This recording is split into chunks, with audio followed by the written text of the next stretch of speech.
La zone de coopération de l'industrie des services modernes de Tianhai Shenzhen Hong Kong augmentera considérablement sa taille, passant de 15 km² à plus de 120 km². Cependant, les objectifs énoncés dans le nouveau plan de développement vont bien au-delà de l'expansion géographique. La zone de coopération de Tianhai, initialement créée en 2010, sera transformée en une importante plateforme de réforme et d'innovation.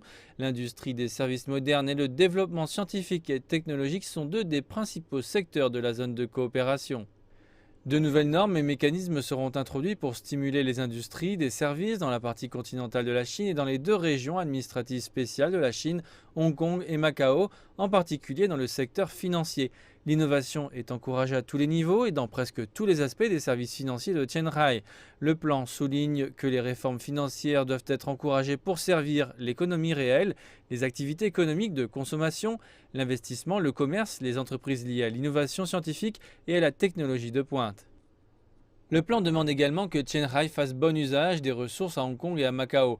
En facilitant l'innovation et en intégrant les ressources régionales, la zone de coopération devrait voir un afflux de talents et d'investissements dans son secteur de haute technologie. Si Tianhai dispose de ressources offshore, telles qu'un quai, non seulement nous terminons l'ensemble du cycle de recherche et développement ici, mais nous pouvons également réaliser des projets de démonstration dans la zone de Tianhai. En tant que zone de coopération reliant la partie continentale de la Chine à Hong Kong et Macao, Tianhai sera le centre de test de l'essai de convergence de différents systèmes juridiques et de règles juridiques transfrontalières de la Chine. Le plan de Tianhai prévoit la création d'un centre international de services juridiques et d'un centre de règlement des différends commerciaux. Des entreprises telles que celles liées aux assurances et aux investissements et les services juridiques liés à l'étranger seront encouragées à s'y installer. Une autre mesure pionnière du plan est la formation de nouveaux modèles de gouvernance.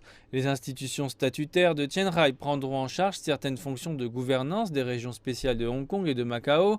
Les résidents de ces régions et les ressortissants étrangers seront autorisés à occuper des postes dans les organes administratifs de la zone de coopération. Dans le cadre d'une telle décentralisation de la gouvernance, les associations industrielles deviendront plus autonomes.